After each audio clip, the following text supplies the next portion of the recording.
சார்பாக அதனுடைய தலைவராக உள்ள ஹைதர் அலி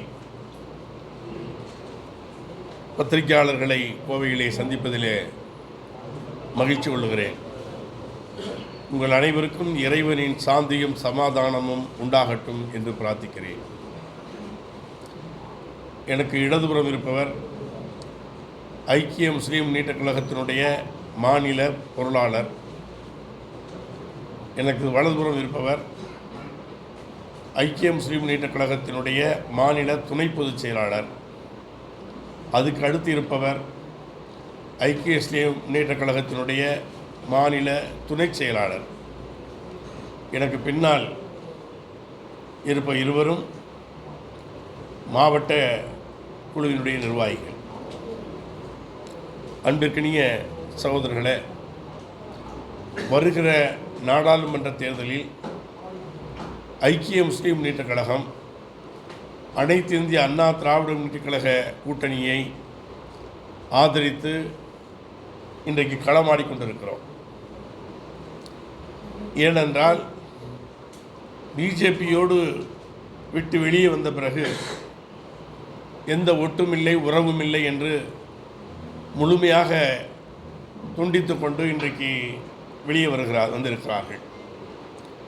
பிஜேபியை பொறுத்தவரை தமிழ்நாட்டில் தங்களை இரண்டாவது பெரு சக்தியாக மாற்ற வேண்டும் என்று அவர்கள் கருதுகிறார்கள். ஆனால் இங்கே தொடர்ந்து திராவிட இயக்கங்கள் தான் ஆட்சி அமைத்து கொண்டிருக்கிறது. இங்கே மக்களிடத்திலே கோலச்சு கொண்டிருக்கிறார்கள். அந்த அடிப்படையிலையும் பிஜேபி என்கிற நாசகார பாசிச அந்த கும்பல் தமிழ்நாட்டிலே வேரூன்றி விடக்கூடாது என்பதற்காக நாங்கள் அனைத்து இந்திய அண்ணா திமுக பிஜேபியோடு வெளியே வந்தவுடனேயே அவர்களை ஆதரித்து அவர்கள் தங்களுடைய பழைய தவறுகளை திருத்தி கொண்டு அம்மையார் ஜெயலலிதா அவர்கள் 1999 அறிவித்தது போல இனிமேல் எங்களுக்கு ஒட்டுமில்லை உறவுமில்லை என்று அறிவித்திருக்கிறார்கள். அதை கூடுமானவரை அவர்கள் கடைபிடித்து வருகிறார்கள். பல்வேறுபட்ட அழுத்தங்கள் அவர்களுக்கு இருந்தாலும் அந்த அழுத்தங்களை மீறி அவர்கள் இன்றைக்கு தனித்தன்மையோடு இன்றைக்கு செயல்பட்டு கொண்டிருக்கிறார்கள். ஆகவே தான் ஐக்கிய முஸ்லீம் முன்னேற்றக் கழகம் அனைத்து இந்திய அண்ணா திமுக கூட்டணியை ஆதரிக்கிறது. திராவிட முன்னேற்றக் கழக கூட்டணியில் இன்றைக்கு திராவிட முன்னேற்றக் கழகம் ஆட்சிக்கு வந்த பிறகு என்னவெல்லாம் சொன்னார்களோ அவைகளுக்கு மாறாக நடந்து கொண்டிருக்கிறார்கள்.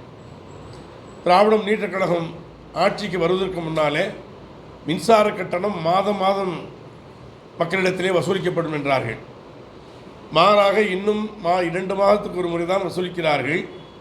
ஆனால் மின்சார கட்டணத்தை இரட்டிப்புக்கு மேலாக்கியிருக்கிறார்கள். அதுபோல் வீட்டு வரியை கூட்டியிருக்கிறார்கள். அந்த வீட்டு வரியை ஏற்றுவதாலே முதலாளிகளுக்கு தானே பிரச்சனை என்று நினைக்கலாம். குடியிருப்பவர்களிடத்தில் தான் அதை வசூலிப்பார்கள். அது ஏழை எளிய மக்களைத்தான் அது பாதிக்கும். அதுபோன்று பால் விலை ஏற்றம், நாங்கள் ஆட்சிக்கு வந்தால் பெட்ரோல் விலையையும் டீசல் விலையையும் மானியம் கொடுப்போம் என்றார்கள். அதேபோல் பல திட்டங்களை அறிவித்தார்கள். ஆனால் எதையும் அவர்கள் செய்யவில்லை. இன்னும் சொல்லப்போனால் முஸ்லீம்களுக்கு சிறையில் உள்ள சிறைவாசிகள் அனைவரையும் நாங்கள் விடுதலை செய்து விடுவோம், 10 ஆண்டுகளுக்கு வேறுள்ளவர்கள் என்றெல்லாம் வாக்குறுதி கொடுத்தார்கள். ஆதிநாதன் கமிஷன் ஒன்றை அமைத்தார்கள். அதனுடைய பரிந்துரை வந்த பிறகும் கூட ஓராண்டு காலமாக ஒன்றுமே செய்யாமல் இருந்தார்கள். உச்சநீதிமன்றமும் உயர்நீதிமன்றமும் கேள்வி கேட்ட பிறகுதான் இவர்கள் இங்கே ஆளுநருக்கே கடிதம் அனுப்புகிறார்கள். ஆகவே இவர்கள் சொல்லுவது வேறு செய்வது வேறாக இருந்து கொண்டிருப்பது மட்டுமல்லாமல் மத்திய அரசினுடைய கல்விக் கொள்கையை நாங்கள் கடுமையாக எதிர்க்கிறோம் என்று சொன்னார்கள். ஆனால் கல்விக் கொள்கையை எதிர்ப்பதாக சொல்லி திராவிட மாடல் கல்விக் கொள்கை என்று ஒரு குழுவை அமைத்திருந்தார்கள். அந்த குழுவில் இருந்த ஜவஹர் அவர்கள் கல்வியாளர், சிறந்த ஒரு கல்வியாளர். அவர் அதில் இருந்து இதையே அவர்கள் மாற்றி எழுத சொல்லுகிறார்கள் என்று சொல்லி குற்றச்சாட்டை வைத்துவிட்டு அவர் அதிலிருந்து ராஜினாமா செய்தார். அது மட்டுமல்ல, கல்வி என்று ஒரு சேனல் இருக்கிறது, உங்களுக்கு தெரியும். அந்த சேனலில் ஆர்எஸ்எஸ்ஸினுடைய ஒரு உறுப்பினரை சாணக்கியா என்று ரங்கராஜ் பாண்டியால் நடத்தப்படுகிற அந்த யூடியூப் சேனலுடைய உதவி ஆசிரியராக இருந்தவரைத்தான் நியமனம் செய்தார்கள். பிறகு இங்கே இருக்கிற கல்வியாளர்களும் திராவிட கழகத்துக்காரர்களும் ஆட்சேபனை தெரிவித்த பிறகு என்ன சொல்லுகிறார்கள், எங்களுக்கு அவர் அந்த இடத்தில் இயக்கத்தில் இருப்பது எங்களுக்கு தெரியாது என்று சொன்னார்கள். அதேபோல் சேஷாத்திரி நியமித்தார்கள், அவர் அண்ணாவையே விமர்சித்தார். அதற்கு பிறகு அவரை விளக்கினார்கள். ஆகவே ஒரு புறத்திலே இவர்கள் அவர்களை எதிர்க்கிறார்கள், ஆனால் அவருடைய கொள்கையை மிக அமைதியாக கடைபிடிக்கிறார்கள்.